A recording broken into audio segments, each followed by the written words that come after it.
The right people will water you. There's a reason why a seed can lie dormant for years and then suddenly burst into life when it's placed in the right soil. A seed doesn't fail because it's small. It fails because it is planted where it cannot be nourished. Your life is the same. You may have dreams that feel like they've been sleeping for a long time, gifts you haven't unwrapped yet, and potentials you haven't touched, not because you're not capable, but because you haven't been in the environment that could water you. Growth doesn't happen in rocky soil. It doesn't happen when the voices around you are constantly telling you why it won't work. It doesn't happen when the people in your life are secretly competing with you, hoping you'll trip so they can be one step ahead. But when the right people come, it's like rain after a long drought. They don't look at you as a threat. They look at you as a fellow gardener in the field of purpose. They don't pull from your roots. They pour into them. They don't shade you from the sun of opportunity. They lift you towards it. Life changes when you find the people who water you. And in this chapter, we're going to talk about how to recognize them, why you need them, and how to prepare yourself to be ready for them. Recognizing the wrong soil. You will never know the value of the right people until you've survived the wrong ones. And the truth is, most of us don't immediately start life planted in rich soil. We start in places that are rocky, places that look promising on the surface but are barren beneath.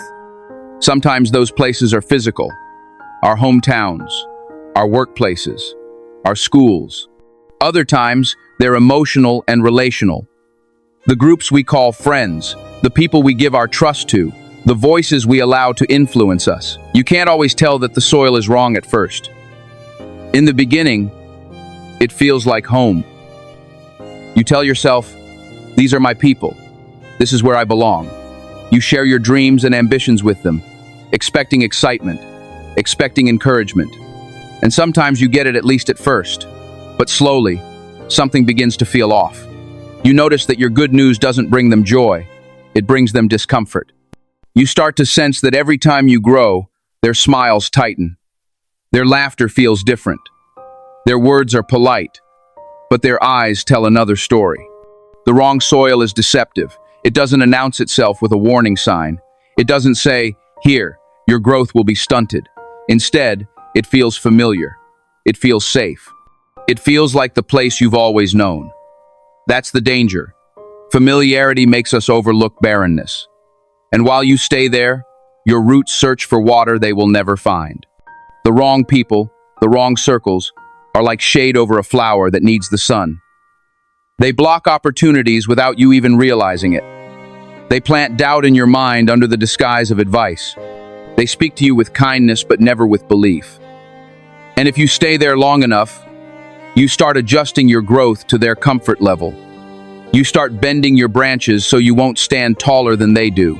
You stop blooming fully because you've learned that your blossoms make them insecure. I've seen this happen so many times, people with extraordinary potential trapped in environments that will never celebrate them. They've been told, "Don't get too ambitious," as if dreaming bigger is a crime. They've heard, "Be realistic," from people who have never dared to be anything but ordinary. They've been warned, "You're changing," as though changing for the better is betrayal. The wrong soil will make you question your worth. It will make you play small so you can fit in. It will convince you to clip your own wings so you don't fly too high for the people who can't follow you. And the saddest part?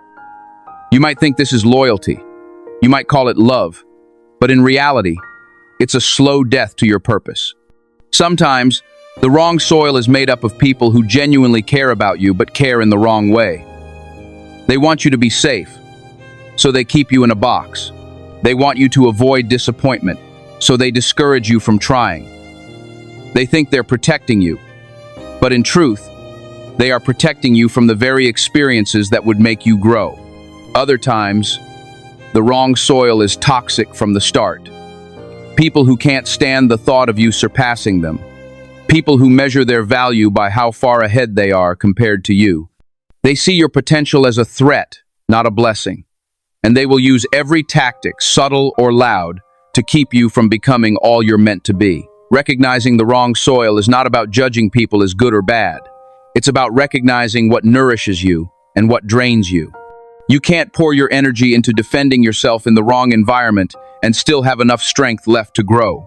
You can't spend your days proving your worth to people who are committed to misunderstanding you and expect to reach your potential. Here's the truth. Not everyone can go where you're going. And that's not arrogance. That's reality. Some people are only equipped for certain seasons of your life. They were meant to be the soil that helped you sprout, but they cannot sustain your bloom. If you try to stay planted in that soil out of fear, guilt, or loyalty, your growth will plateau. Leaving the wrong soil is painful. It means uprooting yourself from the familiar and stepping into uncertainty. It means risking loneliness for the sake of growth. It means walking away from voices you've always known to search for ones that will call you higher. But if you don't make that move, you'll stay stuck in a cycle of almost blooming, full of potential, but never producing fruit.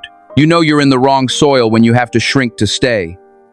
You know you're in the wrong soil when your wins feel like losses because of how people react. You know you're in the wrong soil when you're more afraid of outgrowing your circle than you are of missing your purpose. So ask yourself, what is my soil saying to my seed? Is it telling me to grow, or is it telling me to wait? Is it giving me water, or is it drying me out? Because you can't expect harvest from soil that has nothing to give. And here's the hardest part. Sometimes the wrong soil is not external, it's internal. Sometimes it's the belief systems you've carried, the fears you've nurtured, the self-doubt you've fed. You can't plant yourself in toxic self-talk and expect healthy growth. The words you speak to yourself every day matter. If you constantly water yourself with "I can't" and "I'm not enough," you'll produce fruit that matches those words. Recognizing the wrong soil means being brutally honest about your relationships, about your habits, about your own mindset. Because once you see the truth, you can't unsee it. You either stay and wilt or leave and grow. I want you to remember this. The wrong soil is not a life sentence. You can choose to move. You can choose to find new ground. And when you do, you'll realize that there was never anything wrong with your seed. You just needed the right place to bloom. The arrival of the water bearers. There comes a moment in life when you finally meet the people who feel like rain after a long drought. You didn't advertise for them. You didn't put out a request, they just appear. Sometimes they step into your life quietly, almost unnoticed at first. Other times, they arrive like a sudden downpour, soaking you with a flood of encouragement and belief that you didn't even know you needed. When the right people arrive, they don't demand proof of your worth. They see it. They recognize it instantly, even if you've forgotten it yourself. They see the seeds of greatness in you when you're too weary to water them. And unlike those who compete with your growth, they lean in and ask, "How can I help you bloom?" The arrival of a water bearer often feels different from any relationship you've had before. It's not forced. It's not a transaction. It's not a friendship that survives only when you're doing well for them. It's steady. It's consistent. They don't disappear when the weather changes in your life. They adapt to it. They show up when it's sunny. But more importantly, they show up when it's storming. I've learned something beautiful. You can't mistake a water bearer for someone who's just being polite. Politeness might give you a smile, but it doesn't give you substance. A true water bearer doesn't just clap for you when everyone else is watching. They whisper words of courage to you in the shadows, when no one else knows you're fighting battles. They will call you in the middle of the night just to remind you that failure is not the end. They will push you to apply for that opportunity you think you're not ready for. And when you stumble, they'll remind you that stumbling is part of walking. The right people come with buckets, not straws. The wrong ones will drink from you until you're empty. The right ones will pour into you until you overflow. They don't keep a scorecard. They don't help you today so they can use it against you tomorrow. They don't water you with one hand and plant weeds with the other. Their presence is pure, and their intentions are clear. Sometimes, the arrival of a water bearer will expose just how dry your life had become. You didn't even realize how thirsty you were for genuine support until you tasted it. And it's not just about encouragement, it's about accountability. The right people will not only cheer you on, but also challenge you to grow. They will ask you, "Is that really the best you can do?" Not because they're doubting you, but because they know you can do more. And here's something important. A water bearer doesn't always look like you. They may come from a completely different background, culture, or belief system. They may have lived a life that you can't relate to at all. But somehow, their spirit recognizes yours. Their values align with your destiny. They see the bigger picture of who you are and where you're going. And sometimes, they are sent into your life for a specific season to help you grow through something you couldn't have handled alone. You may meet them as a mentor who crosses your path unexpectedly. You may meet them as a friend who shows up in your inbox with a message that feels heaven sent.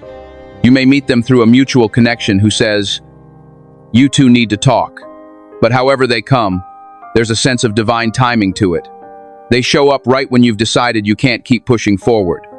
They arrive in moments where quitting seems logical, and somehow, their words, their actions, their belief in you pull you back onto your feet. The arrival of a water bearer can also be humbling, because if you've been living in the wrong soil for too long, you might not know how to receive genuine kindness without suspicion.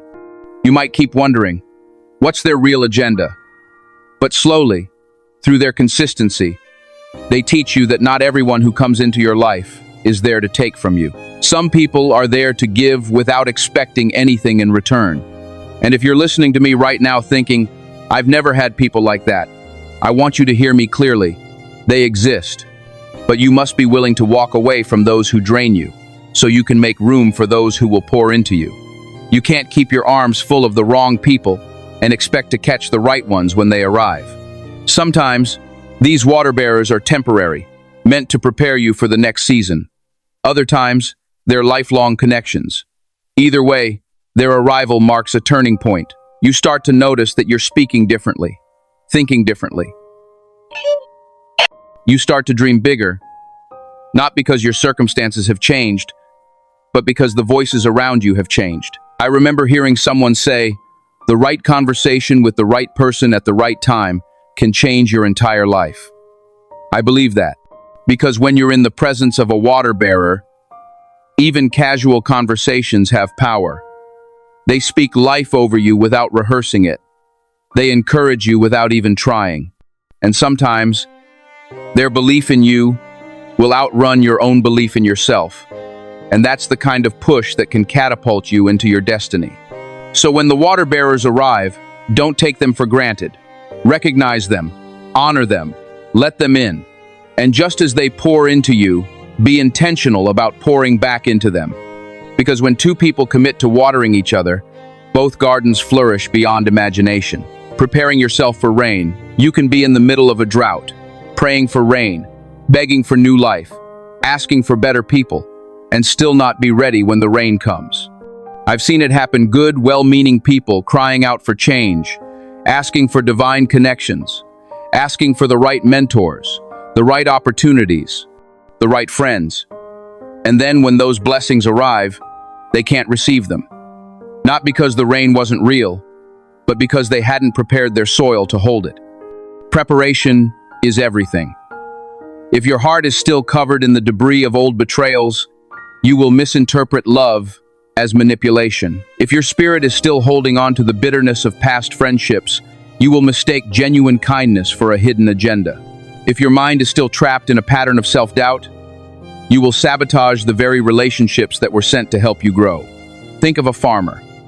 A wise farmer doesn't just wait for the rain, they till the ground. They pull the weeds. They make sure the soil is ready to receive. The farmer knows that unprepared ground will let the water run right off the surface. It will never soak deep enough to nourish the roots. And so, before they even see a cloud in the sky, they're working the land in faith, making room for what's coming. That's what preparing yourself for rain looks like in your own life. It means doing the inner work before the blessing arrives. It means making space before the new people come. It means healing the wounds that could make you push away the very connections you've been praying for. If you've been surrounded by the wrong people for too long, the right people will feel foreign to you at first. They will seem too much or too intense because they're speaking a language of belief you're not used to hearing. Imagine someone telling you every single day, I believe in you. I'm here for you. You can do this. If you've been surviving on the diet of criticism and doubt, that kind of affirmation might make you uncomfortable.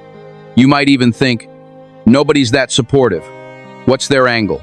That's why preparation is critical. You have to retrain your heart to receive love without suspicion. You have to retrain your ears to hear encouragement without flinching. You have to learn how to be vulnerable again, even if vulnerability has cost you in the past. Preparation also means forgiveness, not just for the sake of others, but for your own freedom. You can't hold the weight of resentment in one hand and try to catch the rain with the other. There are people you need to release. Not because what they did was okay, but because you need your hands free for the buckets of blessing that are on their way. And let me tell you something that's not popular. Preparing yourself for rain might mean spending a season alone. Yes, alone. Without the noise of constant opinions. Without the need to perform for approval. Without the safety net of the crowd.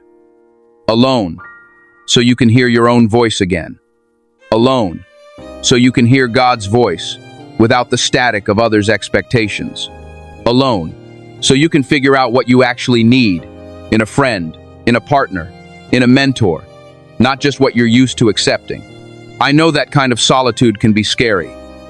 We are wired to crave connection, so when we step away from unhealthy connections, the emptiness feels like a wound. But here's the truth, that emptiness is not a wound, it's a clearing.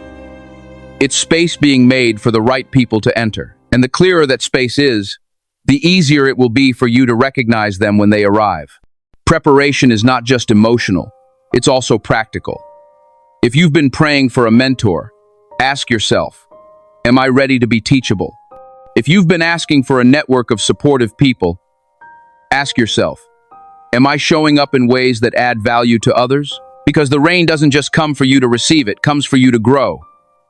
And growth will require you to give back. You also need to prepare by becoming the kind of person you're looking for. If you want loyal friends, be loyal.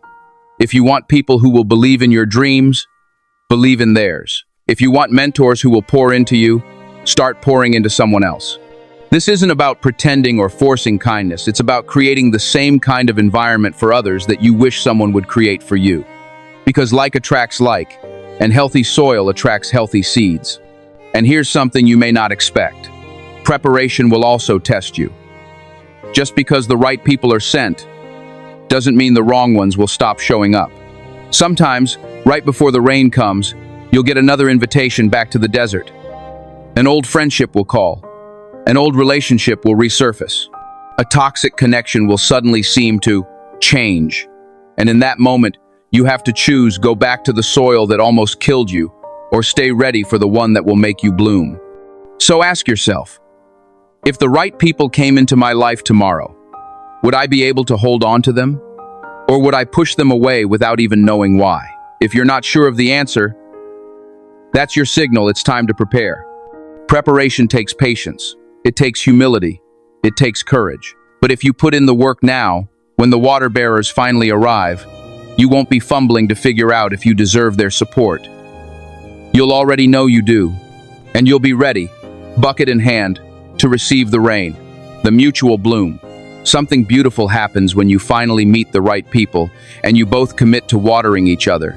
You don't just grow, you flourish. And it's not a one-sided flourishing. It's a mutual bloom. You grow taller, and so do they. You produce fruit, and so do they. The garden of your life becomes richer, more colorful, more alive, because you've chosen to cultivate it together. The mutual bloom is rare because so many relationships are built on extraction, not exchange. Too many connections thrive on what can I take from you, not what can we build together. You've seen it before, people who only call when they need something, who only celebrate you when it benefits them, who disappear when the season turns cold. But the mutual bloom is the opposite. It's not just about being there for each other in good times.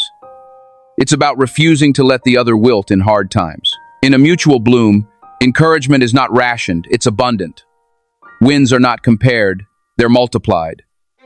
Success is not a threat, it's a shared joy. You stop looking at each other as competition and start seeing each other as co-laborers in the same field. And here's the powerful thing. When the people around you are blooming, your own growth accelerates. Why? Because their growth waters the soil you're standing in. Think about a garden.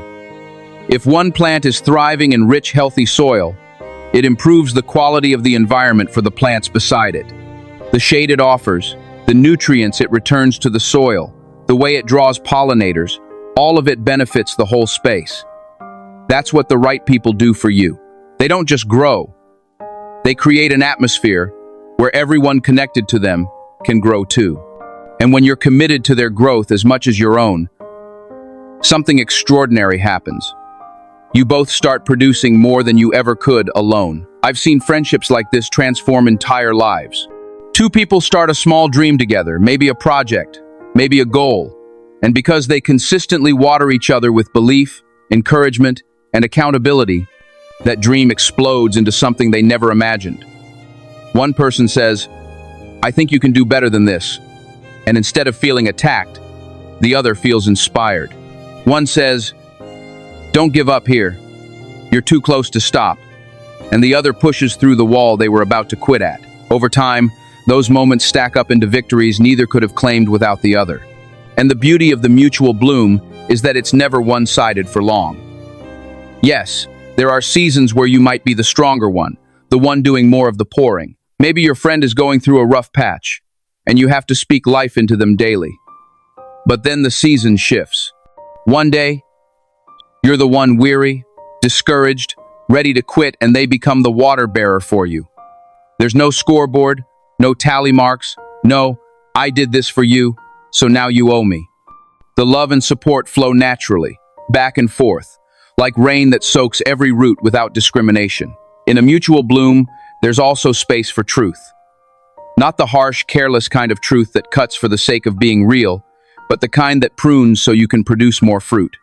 You can look at each other and say, "I love you too much to let you stay here. I know you can go further. I know you can be better." And because you know their heart for you is pure, you receive it, even if it stings. This kind of relationship, this sacred, rare connection, requires intentionality. You can't have a mutual bloom with someone you refuse to invest in.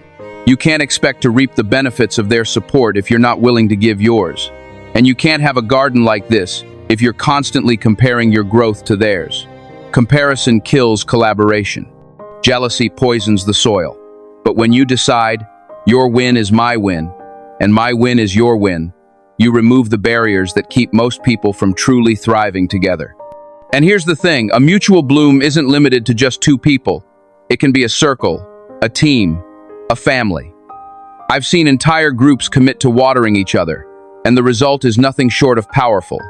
Ideas multiply, opportunities increase, confidence soars. And the best part? When one person's garden starts attracting attention, the others naturally get noticed too, because the beauty of one bloom draws eyes to the whole field. But for a mutual bloom to last, you have to protect it. You can't let outside voices sow seeds of division. You can't allow pride to make you think you don't need the other anymore. You can't neglect the watering just because life gets busy. Even the healthiest plants will wilt if they go too long without care. That's why you have to keep showing up with encouragement, with honesty, with consistency. And if you're listening to this thinking, "I've never experienced that kind of mutual bloom," let me tell you something. You can start it. You can be the first to water. You can be the first to celebrate without jealousy. You can be the first to check in, to pray, to encourage, to push. And when you do, you'll start attracting people who operate the same way. Because here's the truth, the mutual bloom isn't just about finding the right people. It's about being the right person. And when you're committed to helping others grow, you'll be amazed at how much you grow in the process. The roots run deeper. The flowers grow taller. The fruit gets sweeter. All because you chose to make someone else's growth just as important as your own. When you live in that space, life stops being a race and starts being a garden. You don't have to outshine anyone. You just have to keep shining where you are and help the people beside you do the same. And before long, you'll look around and realize that you are surrounded by beauty, not just in your own life, but in every life connected to yours. That's the power of the mutual bloom, protecting the source. When the right people finally enter your life, the ones who water you, the ones who help you bloom, the ones who remind you of your worth on the days you forget it. You must understand something crucial. These people are not replaceable. They are not common. They are not the kind of souls you find on every street corner. They are a rare source. And if you are wise, you will protect them, like you would protect the very roots of your growth. I call them the source, because that's what they become. A source of encouragement, a source of truth, a source of light in your darkest moments. Not the source of your life, because that comes from God, but a source through which He channels His blessings to you. And when you recognize that, you stop taking them for granted. The truth is, it's easier to protect something when it's rare. If I give you a pebble from the sidewalk, you'll toss it in your pocket and forget about it. But if I hand you a diamond, you'll guard it. You'll keep it in a safe place. You'll be mindful of where you take it and who touches it. Why? Because you know its value. In the same way, when the right people come into your life, your job is to handle that connection with the awareness that this is a diamond, not a pebble. Protecting the source means setting boundaries around the relationship, not to keep the right person out, but to keep the wrong influences away. It means not letting gossip poison your view of them. It means not allowing bitterness from past relationships to spill into this one. It means guarding the space where trust has been built so that no careless words or careless people can tear it down. One of the fastest ways to lose a water bearer is to stop valuing their presence. That's how many great relationships crumble, not through huge betrayals, but through slow neglect. You get used to their encouragement. You start expecting their support. You stop saying thank you. You stop checking in on them because you assume they're always fine. And before you know it, the source is drying up. Not because they stopped caring, but because they have nothing left to give to someone who doesn't give back. Protecting the source means remembering that the relationship is mutual. The people who pour into you need pouring into as well. The ones who are always strong for you have moments when they are weak. The ones who always seem to know what to say to you have days when they have no words for themselves. And if you're truly committed to protecting the connection, you'll notice those moments. You'll be the one who sends the unexpected message saying, "I'm proud of you." You'll be the one who calls just to listen, not to ask for anything. You'll be the one who covers them in prayer without waiting for them to request it. Protection also means defending them when they're not in the room. I don't care how close you are to someone, if you allow others to speak against them in your presence without standing up for them, you are not protecting the source. Loyalty isn't proven in the light. It's proven in the shadows. In the rooms where your name or theirs is being discussed without your permission. The right people will speak for you in those rooms. You must be willing to do the same. Sometimes, protecting the source requires protecting them from yourself, from your own insecurities, your own pride, your own fears. If you're not careful, you can project your past wounds onto them and damage something pure. You might misinterpret their absence as abandonment when they're simply recharging. You might see their correction as criticism when it's actually care. That's why self-awareness is part of protection. You have to constantly check yourself and say, am I looking at this through the lens of truth or through the lens of my past pain? And then there's another layer, protecting the time you spend together. Life is busy. Responsibilities multiply. But if you allow all of your time together to be consumed by business, by tasks, by problem solving, you lose the joy that made the relationship strong in the first place. Sometimes the best way to protect the source is to simply enjoy the connection without needing to fix anything. Laugh together. Share stories. Be present. Water doesn't always have to come in the form of deep advice. Sometimes it's in shared joy that refreshes the soul. You also protect the source by being intentional about communication. Don't assume they know how much you value them, tell them. Don't wait until they're gone to express your gratitude. Let them know while they're still pouring into you that you see their effort, you feel their love, and you don't take it lightly. And finally, protecting the source means keeping your own soil healthy. Because no matter how much water they bring, if you've allowed bitterness, jealousy, or neglect to take root in your own life, their efforts will have less impact. You can't expect someone to keep watering you if you're constantly letting weeds grow around your purpose. If you protect the source, something amazing happens. The relationship not only lasts, it deepens. Over time, trust becomes unshakable. Loyalty becomes unquestionable. And the bond you share becomes something people admire, even envy. Because it's rare to see two people or a group flourishing together without competition, without betrayal, without hidden agendas. The truth is, the right people are a blessing. But blessings can be lost if they're not valued. And the tragedy is not just losing them, it's realizing too late that you had something extraordinary and treated it as ordinary. So if you have people in your life who water you, protect them. Protect their name. Protect their heart. Protect the connection. Because once you lose the source, the drought that follows will remind you just how much they mattered. Blooming beyond limits. There is a shift that happens in your life when you are finally in the right soil, surrounded by the right people, and committed to watering each other.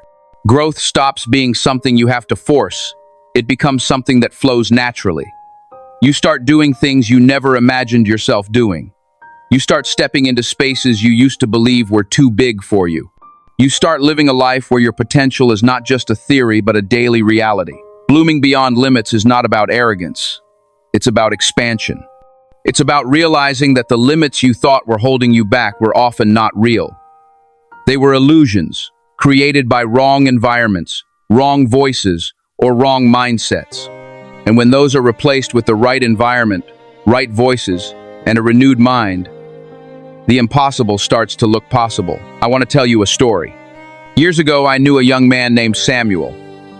He grew up in a small town where people rarely dreamed beyond the borders of what they could see. His world was limited to the neighborhood, the local market, and the few jobs everyone knew about. When Samuel would talk about wanting to start a business, people laughed. Not out loud, but in that quiet, dismissive way that makes you feel foolish for dreaming. For years, Samuel stayed in that environment, trying to grow in the wrong soil. He kept sharing his ideas with people who told him to be realistic. Every time he tried to plant a new seed, it was trampled before it could take root. He began to believe them. He stopped speaking about his dreams altogether. Then one day, by what seemed like coincidence, Samuel met a man named Peter who had built a small but thriving company in another city. Peter listened to Samuel's ideas, really listened, and instead of dismissing them, he asked, "Have you ever thought about making this bigger?" That was the first drop of water Samuel had received in years. Over the next few months, Peter introduced Samuel to other people who were dreamers and doers. They didn't laugh at big ideas. They fed them.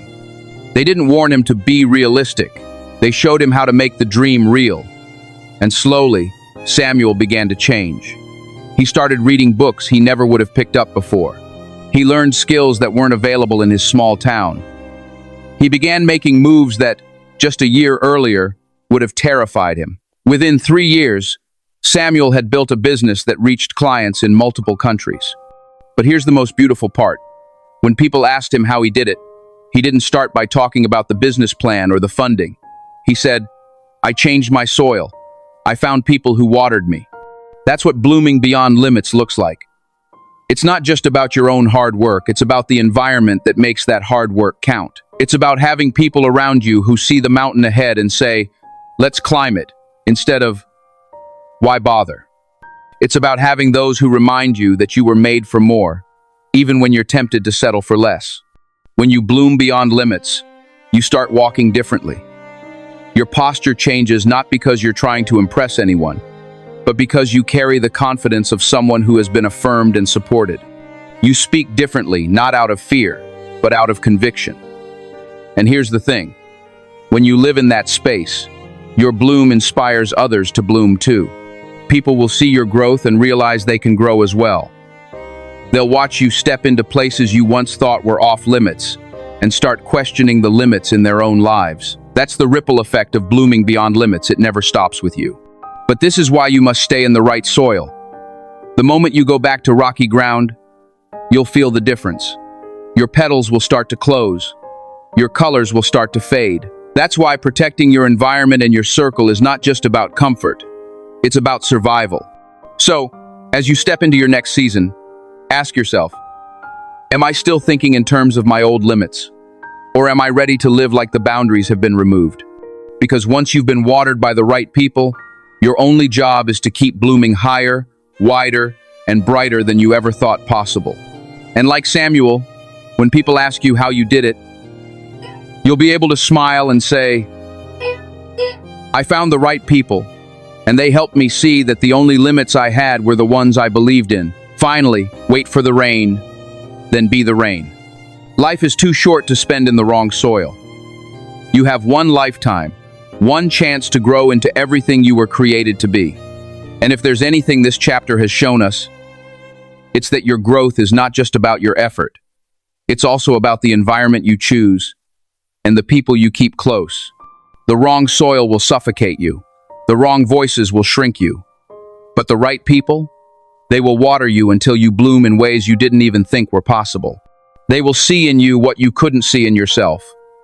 They will clap for you when you win and lift you when you stumble. They will remind you that you were never meant to survive. You were meant to thrive. Maybe right now, you feel like you've been in dry ground for too long. You've been surrounded by people who don't understand you, who drain you, who dim your light.